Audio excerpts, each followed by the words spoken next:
Sesungguhnya Fir'aun telah berbuat sewenang-wenang di muka bumi dan menjadikan penduduknya berpecah belah. Dia bertindak semena-mena, lalim, melampaui batas, lebih mementingkan kehidupan dunia dan berpaling dari ketaatan Rob yang Maha Tinggi. Fir'aun memecah menjadi banyak sekali golongan dan kelompok dan menindas sebagian di antara mereka. Fir'aun menindas Bani Israel yang berasal dari keturunan Nabi Yakub. Saat itu, mereka adalah penduduk bumi terbaik. Mereka berada di bawah kuasa Raja Tiran yang zalim, yang memperbudak dan mempekerjakan mereka untuk pekerjaan-pekerjaan hina. Ada banyak faktor yang melatar belakangi perbuatan raja tersebut. Selain karena kebencian, ada juga faktor ramalan yang beredar pada saat itu. Bani Israel mengalami siksaan dan penyiksaan yang tak terkira. Nabi Musa diutus oleh Allah Subhanahu wa Ta'ala untuk membebaskan Bani Israel dan telah berulang kali memperingatkan Fir'aun agar membebaskan kaumnya. Namun Fir'aun tetap bersikeras dan menolak. Suatu hari Allah Subhanahu wa Ta'ala memerintahkan Nabi Musa untuk kembali kepada Fir'aun dan menunjukkan mukjizat. Di sana Nabi Musa menunjukkan beberapa mukjizat, termasuk mengubah tongkatnya menjadi ular raksasa dan di tangannya mengeluarkan cahaya. Namun Fir'aun tetap ingkar, dan dari situlah awal mula kehancuran Fir'aun dan pengikutnya. Tentang bagaimana detail kisah lengkapnya serta kelanjutan nasib Fir'aun, dari mana awal mula keangkuhan Fir'aun sampai mengakui dirinya sebagai Tuhan, serta dari mana sumber kekayaan Fir'aun yang sampai penasihatnya saja Qorun bisa membangun istana megah, akan dibahas lengkap di sini. Namun sebelum saya melanjutkan kisahnya, dimohon kepada pemirsa untuk menonton video ini sampai selesai, supaya tidak ada kesalahpahaman dalam memahami isi cerita, serta mohon bantu channel ini semakin berkembang dengan cara subscribe dan berikan like serta komen positifnya. Semoga bantuan pemirsa sekalian menjadi amal jariah dan bernilai pahala di sisinya. Bismillahirrahmanirrahim. Fir'aun menguasai seluruh negeri. Seiring dengan makmurnya negeri Mesir, kekuasaan Fir'aun semakin hari semakin bertambah. Fir'aun berkuasa tanpa ada yang berani menentang, dan dia membuat keputusan sesuka hatinya. Bahkan dengan kesombongannya, dia sampai berani mengaku sebagai Tuhan. Gelar Fir'aun Raja Mesir kuno punya pengaruh besar yang diyakini sebagai seorang yang bertanggung jawab untuk melindungi dunia pada saat itu. Fir'aun bukanlah nama seseorang, melainkan sebutan dalam Al-Quran yang merujuk pada seorang Raja Mesir yang sombong, suka menindas, dan sering melampaui batas, yang hidup ketika Nabi Musa alaihi salam bayi sampai dirinya dibinasakan oleh Allah di Laut Merah. Fir'aun merupakan sebuah gelar bagi raja-raja Mesir yang muncul di era New Kingdom. Pendapat Syekh Abdurrahman As-Sadi mengatakan bahwa Fir'aun merupakan gelar yang diberikan kepada raja-raja Mesir, sebagaimana Raja Babil disebut Namrud, Raja Habasyah disebut An-Najasyi, Raja Yaman disebut Al-Qil, atau Raja Persia yang disebut Kisra, penguasa Roma yang dijuluki Kaisar. Sebutan Fir'aun dalam Al-Quran ini menjurus pada Raja Mesir yang hidup pada tahun 1527 sampai 1407 sebelum Masehi.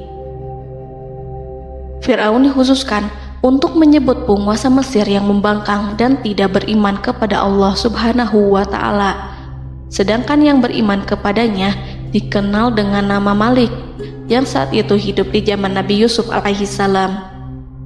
Sebagian ahli sejarah mengatakan bahwa penguasa Mesir pada masa Nabi Yusuf disebut Al-Malik atau Raja, tidak disebut Fir'aun, karena kedua penguasa ini berbeda asal daerahnya. Penguasa Mesir pada masa Nabi Yusuf berasal dari Mesir pesisir, sehingga mudah untuk menerima perubahan. Sedangkan Fir'aun pada masa Nabi Musa berasal dari pedalaman Mesir yang mempunyai watak dan karakter keras serta kolot, dan tidak mudah menerima orang-orang di luar kalangan mereka. Dari keterangan di atas dipahami kenapa penguasa Raja Mesir pada masa Nabi Yusuf percaya kepada Nabi Yusuf dan mengikuti agama Nabi Yusuf, yaitu Islam. kemudian diikuti oleh rakyatnya.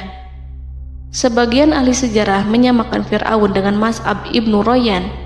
Ada pula yang menyatakan bahwa Fir'aun anaknya Walid ibnu Mas'ab ibnu Royan dari salah satu kaum Ad.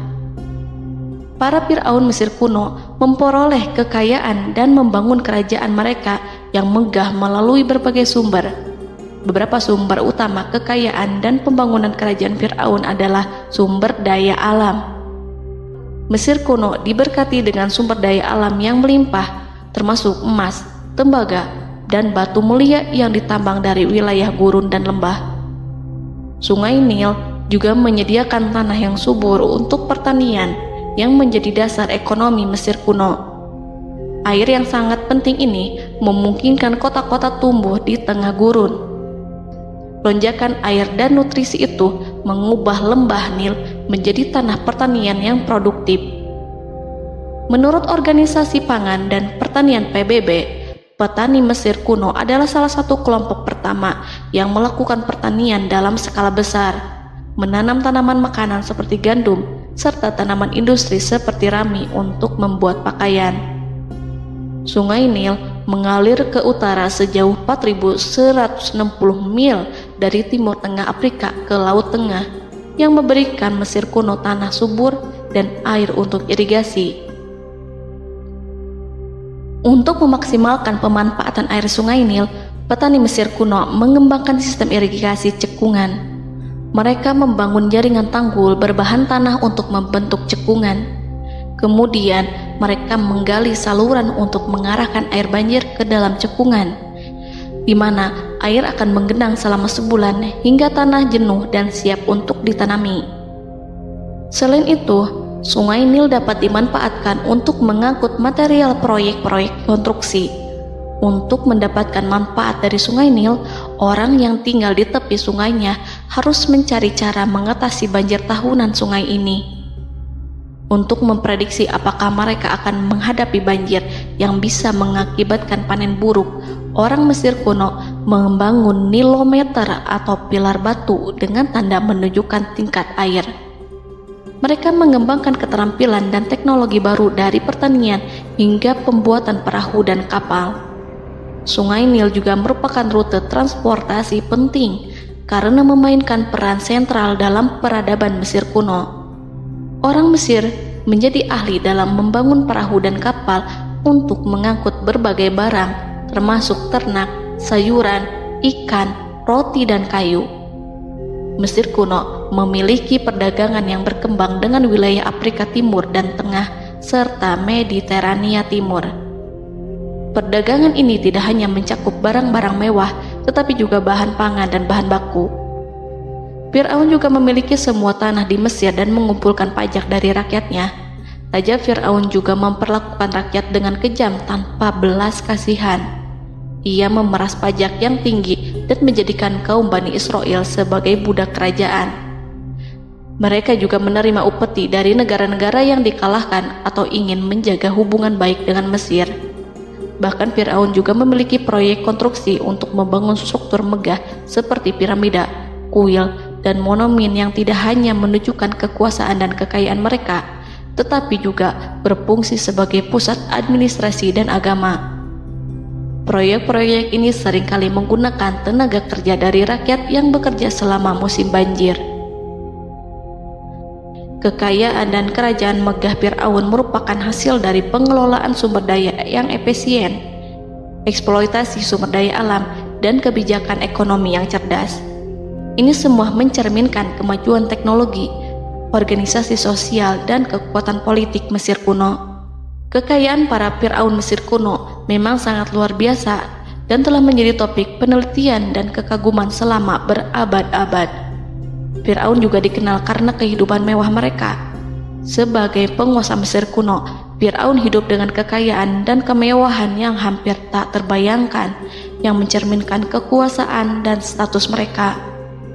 Mereka menghiasi diri mereka dengan aksesoris yang rumit dan gemerlap, serta mengenakan simbol otoritas dan kekuasaan tradisional. Dan Allah memberikan kepada Fir'aun berupa istidratuhul afiyah, yakni hidup sekian lama tanpa pernah merasakan sakit. Allah Subhanahu wa Ta'ala mengaruniai Fir'aun untuk bisa hidup selama 400 tahun tanpa sakit. Tentu, hal tersebut sudah menjadi kehendak Allah Subhanahu wa Ta'ala, maka tidak ada satupun manusia yang bisa menghalangi, bahkan bagi seorang Fir'aun sekalipun yang terkenal dengan kezalimannya.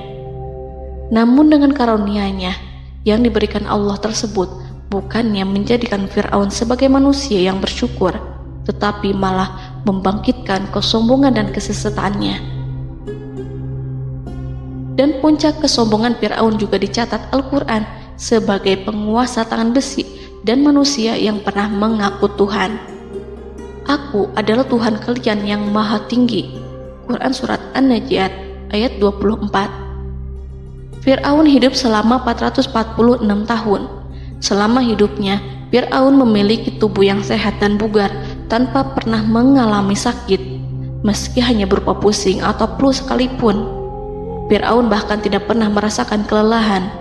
Fir'aun tidak pernah merasakan perihnya lapar, kerongkongannya tidak pernah tersentuh panasnya dahaga.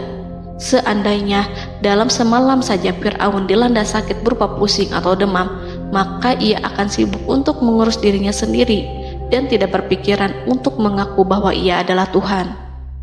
Hal ini pun dijelaskan dalam kitab Ihya Ulumuddin Al-Qut Al-Qulub oleh Imam Al-Ghazali. Sesungguhnya yang menyebabkan Fir'aun sampai berani mengatakan, "Aku adalah Tuhan kalian yang maha tinggi." Hal ini disebabkan karena ia mengalami masa sehat dalam hidupnya yang begitu lama.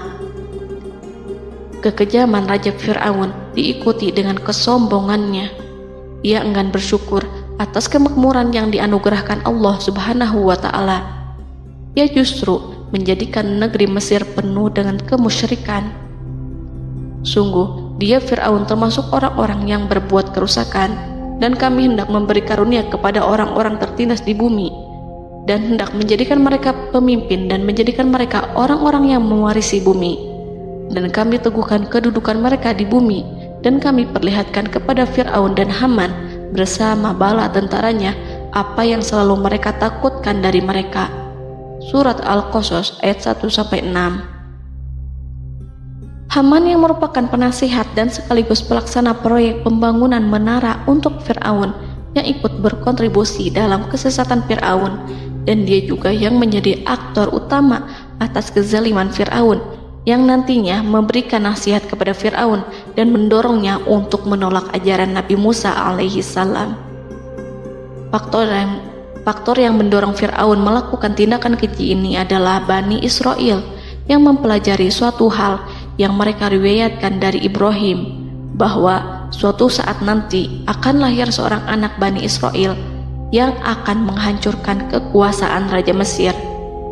Berita gembira ini terjadi saat insiden antara Sarah, istri Nabi Ibrahim alaihissalam, dengan Raja Mesir yang saat itu berniat jahat terhadap Sarah. Namun Allah menjaganya. Berita gembira ini santer terdengar di antara Bani Israel. Kaum Kipti juga membicarakan berita ini, hingga sampailah juga ke telinga Fir'aun. Sebagian amir dan orang-orang dekat Fir'aun menyampaikan hal itu kepadanya saat tengah berbincang pada malam hari. Waktu itu Fir'aun langsung menginstruksikan untuk membunuh seluruh anak laki-laki Bani Israel untuk mengantisipasi kelahiran anak yang dimaksud. Tapi apa boleh buat, kewaspadaan sama sekali tidak bisa menghindari takdir. Suatu ketika Fir'aun bermimpi seakan-akan api datang dari arah Baitul Maqdis lalu membakar semua rumah Mesir dan seluruh kaum Kipti. Namun, api tersebut tidak membahayakan Bani Israel. Saat bangun, Fir'aun merasa takut oleh mimpi itu. Ia kemudian mengumpulkan seluruh paranormal dan tukang sihir. Fir'aun bertanya kepada mereka terkait mimpi itu. Mereka berkata, akan lahir seorang bayi laki-laki dari kalangan Bani Israel yang akan menghancurkan penduduk Mesir. Sebab itulah Fir'aun memerintahkan untuk membunuh anak laki-laki dan membiarkan hidup anak perempuan. Fir'aun sangat mewaspadai agar Musa tidak lahir, hingga menunjuk sejumlah laki-laki dan dukun beranak berpatroli memeriksa para wanita hamil dan mendata waktu kelahiran mereka. Jika ada yang melahirkan anak laki-laki, si bayi langsung disembelih oleh para algojo seketika itu juga. Allah berfirman, kami mengilhamkan kepada ibu Musa, susuilah dia Musa, jika engkau khawatir atas keselamatannya, hanyutkanlah dia ke sungai Nil dalam sebuah peti yang mengapung. Janganlah engkau takut dan janganlah pula bersedih. Sesungguhnya kami pastikan mengembalikan kepadamu dan menjadikan sebagai salah seorang rasul. Surat Al-Qasas ayat 7. Pada saat itu, ibu Musa yang bernama Ayah Rika, ada juga yang menyebut Ayah Zakat, merasakan kesedihan yang amat dalam dan sudah mengantisipasi sejak pertama kali mengandung Musa. Kehamilannya ini memang tidak terlihat. Harun lahir pada tahun ketika hukuman mati bagi lelaki tidak berlaku, sementara Musa lahir pada tahun di mana bayi laki-laki harus dibunuh. Saat melahirkan, ibunya mendapat ilham agar Musa kecil diletakkan di dalam peti yang diikat dengan tali. Rumahnya tepat di hulu sungai Nil. Ia menyusui Musa, kemudian ketika khawatir pada seseorang, ia meletakkan Musa di peti itu, lalu dilepaskannya ke lautan, sementara talinya tetap dipegang. Setelah semua orang pergi, ia tarik kembali peti itu.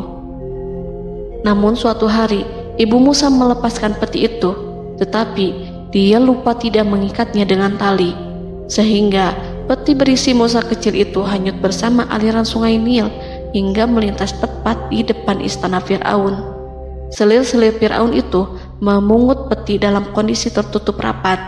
Mereka tidak berani membukanya. Peti itu kemudian diletakkan di depan istri Fir'aun, Asiyah binti Muzahim. Ada pendapat yang mengatakan bahwa Asiyah berasal dari Bani Israel dari keturunan Musa. Saat membuka penutup peti dan menyingkap tirai penutupnya, Asiyah melihat wajah Musa kecil memancarkan sinar-sinar nubuah kemuliaan.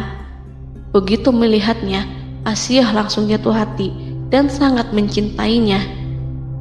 Saat Fir'aun tiba, ia berseru, "Apa ini?"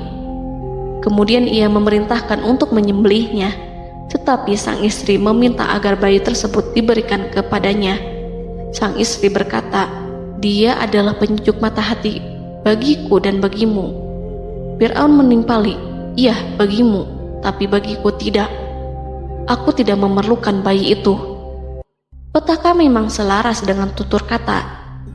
Kata-kata istri Fir'aun, mudah-mudahan dia bermanfaat kepada kita. Allah memberikan manfaat yang ia harapkan.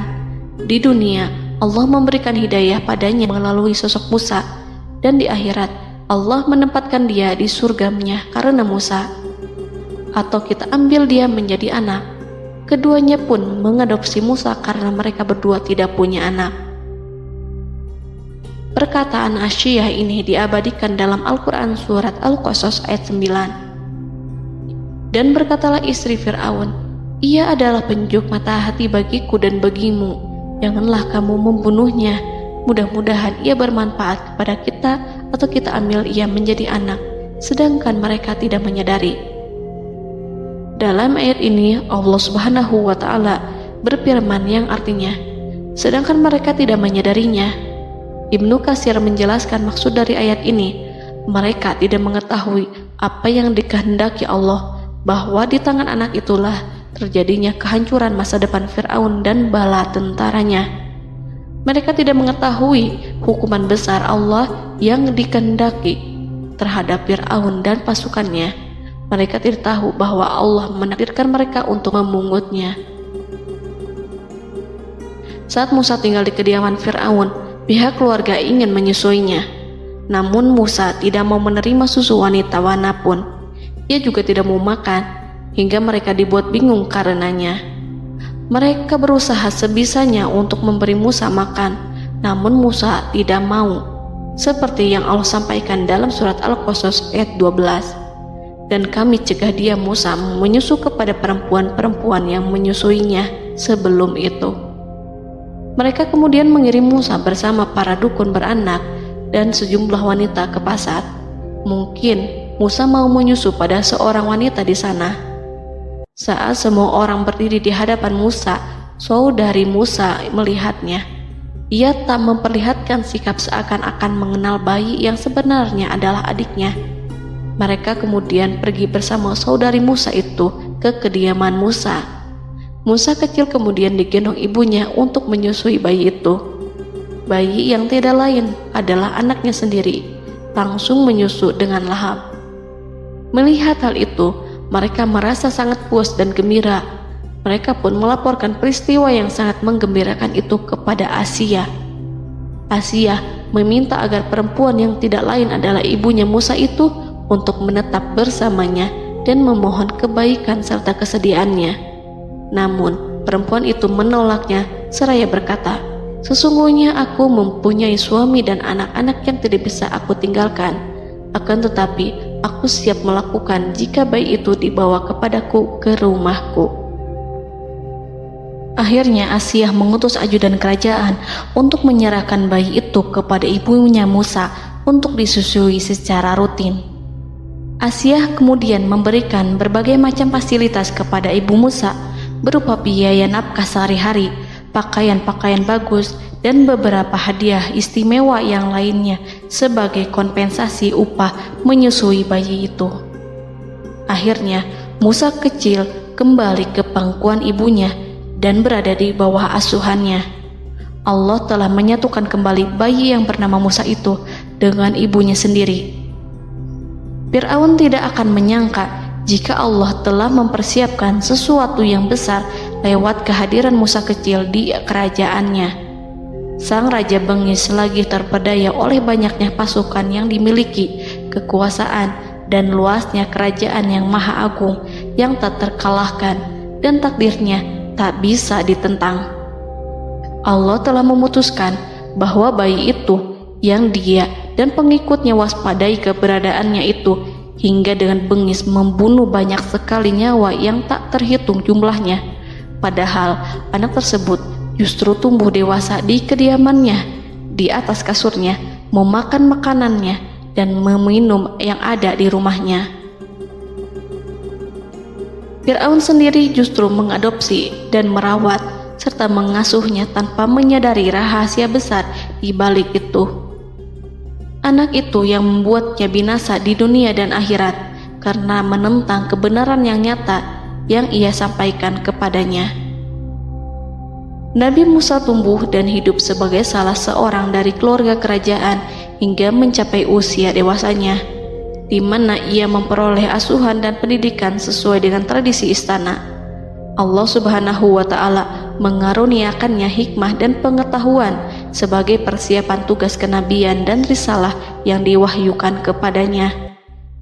Musa tumbuh menjadi seorang pemuda yang mempunyai fisik dan akhlak yang kuat. Allah anugerahkan kepada Musa kesempurnaan tubuh dan kekuatan jasmani. Musa juga menyadari bahwa dia hanyalah anak angkat. Tidak setetes pun darah Fir'aun mengalir padanya, dan bahwa ia keturunan Bani Israel yang ditindas dan diperlakukan sewenang-wenang oleh Fir'aun dan kaumnya. Maka dia berjanji kepada dirinya sendiri akan menjadi pembela bagi kaum-kaum yang lemah yang tertindas. Kekuatan fisik Nabi Musa memang tidak bisa diragukan.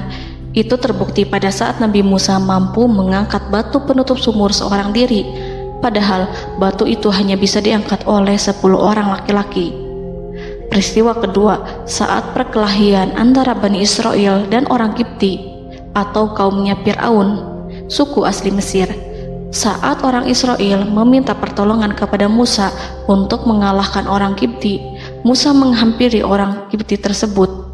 Dengan tangan terkepal, Musa meninju orang Kipti dan matilah musuhnya itu. Orang Kipti hanya mati karena pukulan itu. Musa tidak sengaja dan tidak bermaksud untuk membunuh orang Kipti. Musa hanya berniat membuatnya jera. Dan karena peristiwa itulah Nabi Musa pergi meninggalkan Mesir karena Musa takut terhadap Fir'aun dan tentaranya yang akan membunuhnya. Karena jika mereka tahu bahwa Musa membunuh orang Kipti demi membela salah seorang Bani Israel, akan membuat Fir'aun dan pengikutnya mencurigai bahwa Musa memang berasal dari Bani Israel, dan pada akhirnya akan memicu sebuah permasalahan besar. Dan pada waktu yang sudah ditentukan oleh Allah, sekitar 10 tahun Nabi Musa meninggalkan Mesir. Pada akhirnya Allah mengamanahkan dia sebagai seorang rasul. Allah anugerahkan kepadanya hikmah kenabian dan pengetahuan di usia 40 tahun. Allah perintahkan Musa kembali ke Mesir untuk menghadapi Fir'aun dan mengajak dia mengakui Tuhan semesta alam. Tugas ini penuh dengan bahaya, mungkin bisa membuat Musa kehilangan nyawa. Tetapi menuruti perintah Allah itu mutlak baginya. Ditemani oleh saudaranya Harun untuk membantunya membenarkan perkataannya. Lidah Musa cedal karena bara api yang pernah diletakkan di lidahnya saat Fir'aun hendak menguji akalnya setelah menarik jingat Fir'aun hingga berdarah. Fir'aun bermaksud untuk membunuhnya. Asyah mengkhawatirkan Musa lalu berkata, dia masih kecil. Fir'aun kemudian menguji Musa dengan meletakkan buah dan bara api di hadapannya. Musa kecil hendak bermaksud meraih buah-buahan, tetapi tangannya dialihkan oleh malaikat. Lalu Musa mengambil bara api dan ia letakkan di lidahnya. Lidahnya cedal karena bara api ini. Musa meminta kepada Allah agar kekakuan yang ada di lidahnya dihilangkan sebagian, sebatas agar kata-katanya bisa dipahami, dan tidak meminta untuk dihilangkan secara total, karena para rasul hanya meminta sebatas yang diperlukan. Pergilah kamu kepada Fir'aun, karena dia benar-benar telah melampaui batas, maka berbicaralah kamu berdua kepadanya dengan kata-kata yang lemah lembut. Mudah-mudahan dia sadar atau takut. Quran Surat Toha ayat 42-43. Ini merupakan sifat santun dan kasih sayang serta rahmat Allah terhadap makhluknya, meski Allah mengetahui kekafiran dan kesewenang-wenangan dan kesombongan Fir'aun. Bersama Harun, Musa mendatangi Fir'aun setelah menemui beberapa rintangan yang lazim ketika akan menemui raja pada waktu itu. Pertemuan Musa dan Harun juga dihadiri oleh beberapa anggota pemerintahan dan penasihat. Bertanyalah Fir'aun kepada mereka berdua, siapakah kalian berdua ini? Musa menjawab, kami Musa dan Harun adalah pesuruh Allah agar kamu membebaskan Bani Israel dari perbudakan dan penindasanmu dan menyerahkan mereka kepada kami agar mereka menyembah kepada Allah dengan leluasa dan menghindari siksaanmu. Fir'aun segera mengenal Musa dan berkata kepadanya, bukankah engkau Musa yang sudah kami asuh sejak bayimu dan kami asuh dalam istana sampai usia remajamu dan mendapat pendidikan serta pengajaran yang menjadikan engkau pandai? Dan bukankah engkau yang melakukan pembunuhan terhadap diri daripada seorang dari golongan kami? Sudahkah engkau lupa terhadap itu semua dan tak ingat akan jasa kami kepadamu? Musa menjawab, bahwasannya engkau telah mengurus aku sejak kecil.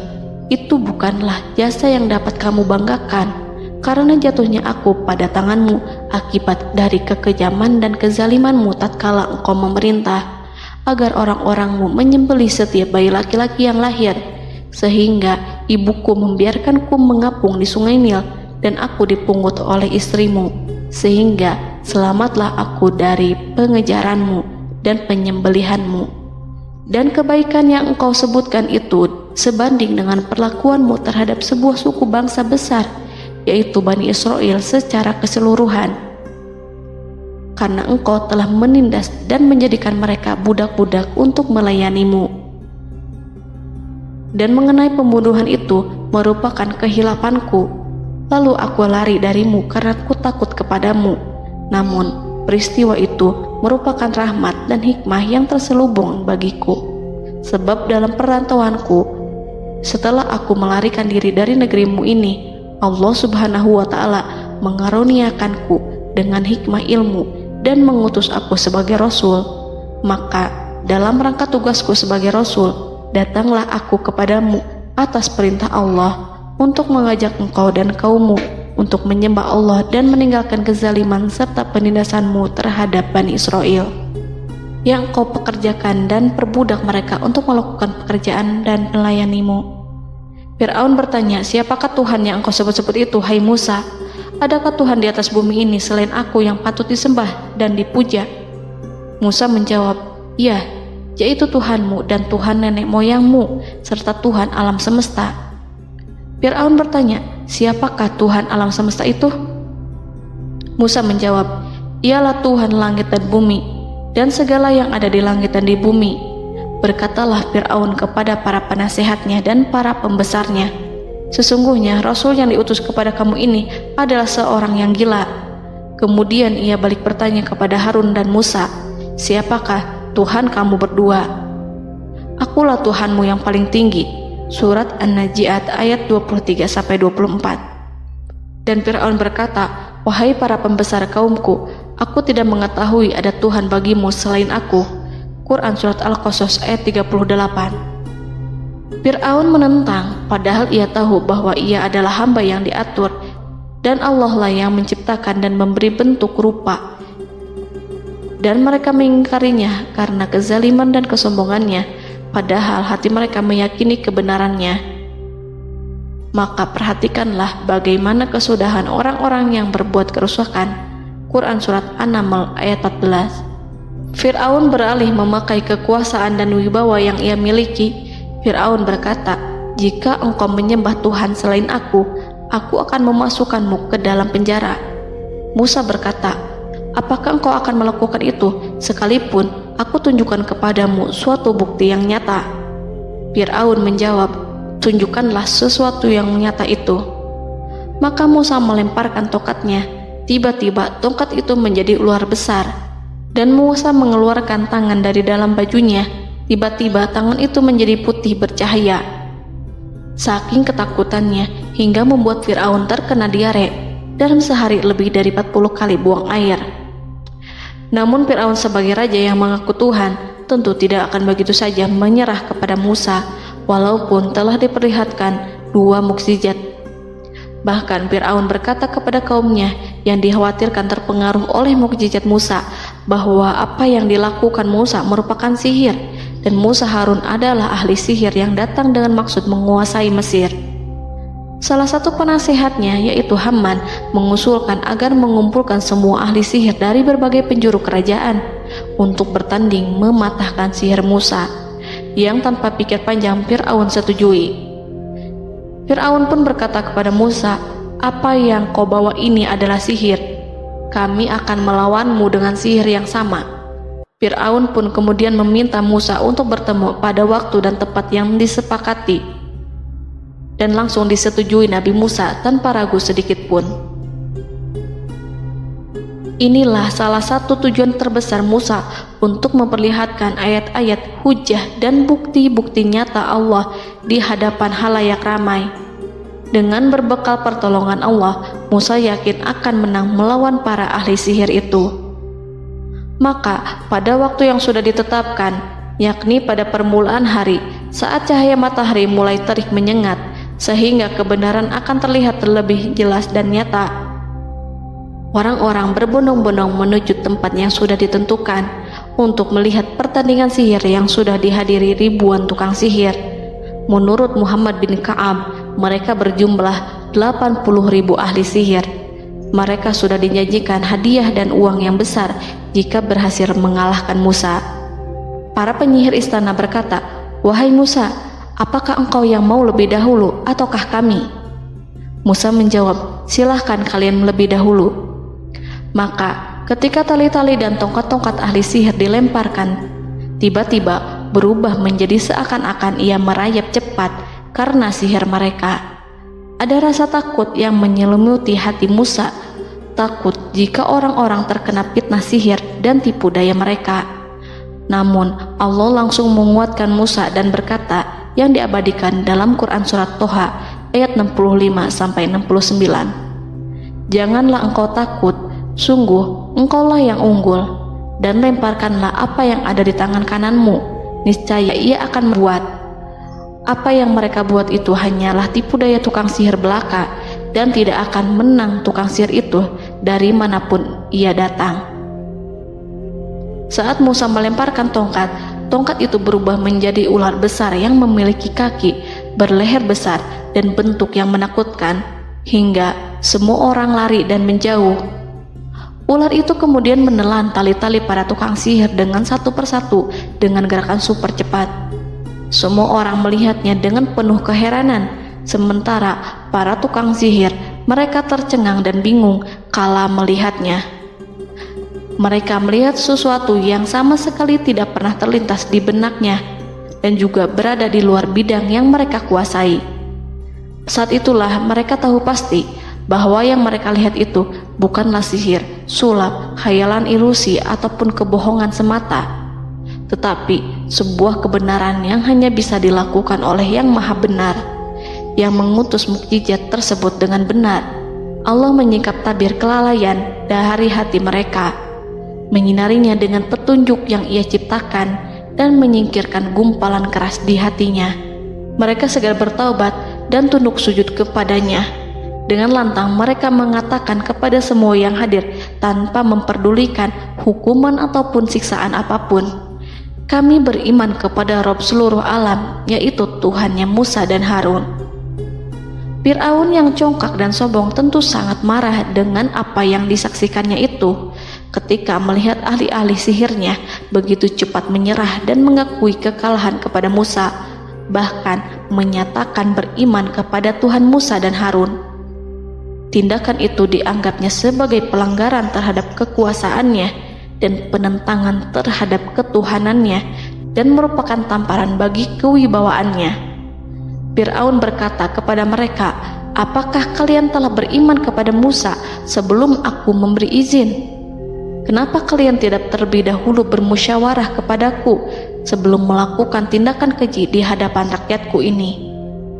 Dia itu pemimpinmu yang mengajarkanmu sihir, dan bukankah ini adalah persengkongkolanmu terhadapku? Musa dapat mengalahkan kamu sebab ia mungkin merupakan guru dan pembesar yang mengajari sihir kepadamu, dan kamu telah mengaturnya, dan sandiwaramu ini tak akan kubiarkan. Akan kupotong tangan dan kakimu secara bersilang, dan sungguh aku akan salib kamu pada pangkal pohon kurma sebagai balasan dan hukuman atas pengkhianatanmu ini." Walaupun melihat langsung kebenarannya, Fir'aun tetap tidak percaya. Dia tidak suka keyakinan para penyihir terhadap Musa. Para penyihir itu yang telah mengakui keimanan mereka kepada Allah tak merasa gentar ataupun takut, karena ketika para tukang sihir itu sujud, mereka melihat rumah dan istana-istana di surga yang telah dipersiapkan untuk mereka. Semuanya dirias untuk menyambut kedatangan mereka. Karena itu, mereka tidak peduli dengan ancaman Fir'aun.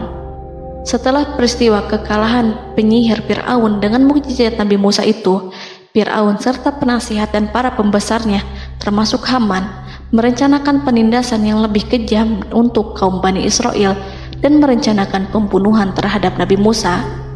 Fir'aun khawatir jika gerakan Musa tidak dipatahkan akan mengancam kerajaan dan kewibawaannya yang mengaku sebagai Tuhan. Walaupun sudah diingatkan oleh orang mukmin dari kalangan keluarga Fir'aun agar tidak membunuh Nabi Musa dan menyeru kembali menuju jalan yang benar dan mengingatkan kepada akibat yang buruk yang akan didapati nanti, namun Fir'aun dan penasihatnya tetap berada pada kesesatan. Sebagai balasannya, Allah menghukum Fir'aun dan penduduknya dengan kekeringan dan penyakit yang bertahun-tahun karena menolak Rasulnya. Mereka dilanda banjir bandang, darah yang bercampur dengan seluruh air yang ada. Setiap kali mereka akan mengambil air, baik air sumur ataupun air sungai Nil, pasti akan berubah menjadi darah segar. Serbuan belalang pun tidak bisa mereka hindari. Belalang menghinggapi tanaman hingga tak menyisakan satupun buah, daun ataupun rumput. Serangan hama dan wabah katak juga mengerumuni mereka hingga berjatuhan di makanan, wadah-wadah, sampai-sampai ketika ada yang membuka mulut untuk makan ataupun minum, pasti ada katak yang jatuh di situ. Semua hukuman itu hanya menimpa Fir'aun dan pengikutnya, sama sekali tidak menimpa Nabi Musa dan Bani Israel. Namun mereka tidak belajar ataupun berubah, mereka tetap saja kafir dan hanyut dalam kejahatan. Setiap kali Allah timpakan hukuman kepada Fir'aun dan pengikutnya, mereka bersumpah dan berjanji kepada Musa untuk beriman. Namun ketika hukuman itu dihilangkan, mereka ingkar janji berpaling dan kembali kepada keburukan seperti sedia kala. Dari semua penderitaan ini, Allah perintahkan Musa membawa pengikutnya keluar dari Mesir, memulai perjalanan berbahaya antara hidup dan mati.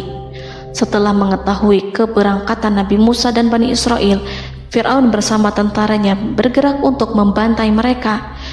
Dengan pasukan besar yang berjumlah lebih dari 1.600.000 personil, ditambah 100.000 ekor kuda berwarna hitam legam, Fir'aun berhasil mengejar rombongan Nabi Musa yang saat itu berjumlah 600.000 prajurit di pantai Laut Merah saat matahari terbit. Pasukan Fir'aun mengepung mereka dari semua arah. Di belakang mereka ada tentara Fir'aun yang kejam, sementara di hadapan mereka Laut Merah yang membentang luas. Kala situasi kian genting dan Fir'aun beserta seluruh pasukannya mendekat dengan kesungguhan hati, diperkuat dan persenjataan, juga dengan amarah dan kedengkian, penglihatan tidak menetap mengarah ke suatu tujuan, dan hati naik menyesak sampai ke tenggorokan. Saat itulah Yang Maha Penyantun lagi kuasa, Rob Arsy yang mulia, mewahyukan kepada Musa, "Pukullah laut itu dengan tongkatmu." Maka tatkala Musa memukulkan tongkatnya ke lautan, laut itu pun terbelah. Air lautan berdiri tegak laksana gunung yang terbelah oleh kuasa yang maha agung, yang bersumber dari zat yang mengatakan kepada sesuatu, "Jadilah," maka jadilah sesuatu itu. Allah memerintahkan angin barat untuk menyapu kerikil-kerikil hitam lautan, hingga dasar lautan berubah menjadi tanah yang kering, yang tidak melekat pada kaki-kaki kuda dan hewan. Allah memerintahkan Musa untuk melintas bersama kaumnya. Mereka segera turun melintas dengan senang. Mereka menyaksikan sebuah hal yang membuat mata tercengang dan memberikan petunjuk pada hati orang-orang yang mukmin. Setelah Musa bersama kaumnya melintas secara keseluruhan dan keluar dari lautan, saat itulah pasukan garis depan Fir'aun baru masuk. Saat itu Musa bermaksud memukulkan tongkat ke lautan agar kondisi laut kembali seperti sedia kala, agar Fir'aun dan pasukannya tidak bisa mengejar. Tapi Allah yang Maha Kuasa dan pemilik keluhuran memerintahkan agar lautan tetap dibiarkan seperti itu, seperti yang ia firmankan. Saat Musa membiarkan lautan dalam kondisi terbelah dan Fir'aun tiba di tepi pantai, ia melihat sesuatu yang dahsyat. Kondisi ini membuatnya tercengang, dan ia tahu betul bahwa apa yang dilihatnya adalah pekerjaan Rob Arsy yang mulia, seperti halnya mukjizat lain yang pernah ia lihat sebelumnya. Fir'aun berhenti dan tidak maju. Ia menyesal karena mengejar Bani Israel dalam situasi seperti ini, di saat penyesalan tiada lagi membawa guna. Namun Fir'aun memperlihatkan sikap tangguh dan kuat di hadapan para pasukannya dan memperlakukan mereka layaknya musuh. Jiwa kafir dan watak Fir'aun mendorong dirinya mengatakan kepada kaum yang ia perdaya hingga patuh dan mengikuti kebatilannya, "Lihatlah bagaimana lautan ini terbelah agar aku bisa mengejar budak-budakku yang melarikan diri dari kekuasaanku, menyimpang dari ketaatanku, dan meninggalkan negeriku." Fir'aun bersembunyi di barisan belakang dengan harapan ia bisa selamat, tapi mustahil ia bisa selamat. Fir'aun terlihat maju mundur. Dan pada kesempatan itu, Jibril menampakkan diri dalam wujud seorang penunggang kuda perawan, lalu melintas di hadapan kuda jantan yang ditunggangi oleh Fir'aun. Kuda yang ditunggangi Fir'aun meringik menghampiri kuda yang ditunggangi Jibril. Fir'aun kemudian masuk ke dalam lautan hingga mendahului kuda dengan tangkas dan cepat. Fir'aun tidak menghindari mara bahaya dari dirinya ataupun mendatangkan manfaat. Mereka segera menyusul hingga semuanya berada di lautan. Setelah bagian depan hendak mencapai tepi, Allah memerintahkan Musa melalui wahyu untuk memukul lautan dengan tongkat. Musa memukul lautan dengan tongkat. Lautan kembali menyatu seperti sedia kala dan menenggelamkan mereka semua. Tak seorang pun yang selamat. Allah menggambarkan tentang bagaimana Fir'aun didengkot orang-orang kafir Kipti tenggelam. Gelombang besar sesekali turun dan sesekali naik membawa Fir'aun. Bani Israel melihatnya dan juga pasukannya, seperti apa siksa dan petaka besar yang Allah timpakan kepadanya dan juga pasukannya, agar Bani Israel senang dan lega. Saat Fir'aun menyaksikan kematian dan mulai sakarat, ia kembali kepada jalan kebenaran dan bertaubat, serta beriman pada saat keimanan tiada lagi membawa guna. Seperti yang Allah sampaikan dalam ayat yang lain, sesungguhnya orang-orang yang dipastikan mendapat ketetapan Rabb-Mu tidaklah akan beriman meskipun mereka mendapat tanda-tanda kebesaran Allah hingga mereka menyaksikan azab yang pedih. Quran Surat Yunus ayat 96-97. Seperti itulah Musa mendoakan keburukan pada Fir'aun dan golongannya agar harta benda mereka dibinasakan, hati mereka diikat sehingga mereka tidak akan beriman hingga melihat siksaan yang pedih, yaitu ketika keimanan tidak ada lagi membawa guna bagi mereka, sekaligus sebagai penyesalan bagi mereka. Allah berfirman kepada Musa dan Harun saat keduanya mengucapkan doa tersebut, sungguh telah diperkenankan permohonan kamu berdua. Quran Surat Yunus ayat 89. Siksaan yang ditimpakan kepada Fir'aun dan pasukannya ini merupakan jawaban atas doa Musa dan saudaranya Harun. Dalam hadis riwayat Imam Ahmad, Rasulullah Shallallahu Alaihi Wasallam bersabda, saat Fir'aun berkata, aku percaya bahwa tidak ada Tuhan melainkan Rabb yang dipercaya Bani Israel, Jibril berkata kepadaku, wahai Muhammad, andai kau melihatku saat mengambil pasir lautan, lalu aku sumpalkan ke mulutnya karena khawatir jika rahmat menghampirinya. Ibnu Abbas dan lainnya mengatakan, sebagian Bani Israel meragukan kematian Fir'aun, bahkan ada yang menyatakan bahwa Fir'aun tidak mati. Allah kemudian memerintahkan lautan untuk mengapungkan jasad Fir'aun. Maka pada hari ini kami selamatkan jasadmu, yaitu dengan mengenakan baju perang yang dengannya kau dikenali, agar engkau dapat menjadi pelajaran bagi orang-orang yang datang setelahmu, yaitu agar kau menjadi bukti bagi Bani Israel atas kekuasaan Allah yang membinasakan Fir'aun. Karena itu, sebagian salaf membaca, kemungkinan yang dimaksud adalah kami menyelamatkan jasadmu beserta baju perangmu agar kau menjadi pelajaran bagi orang-orang setelahmu dari kalangan Bani Israel, dan mereka tahu bahwa kau telah binasa. Wallahu a'lam.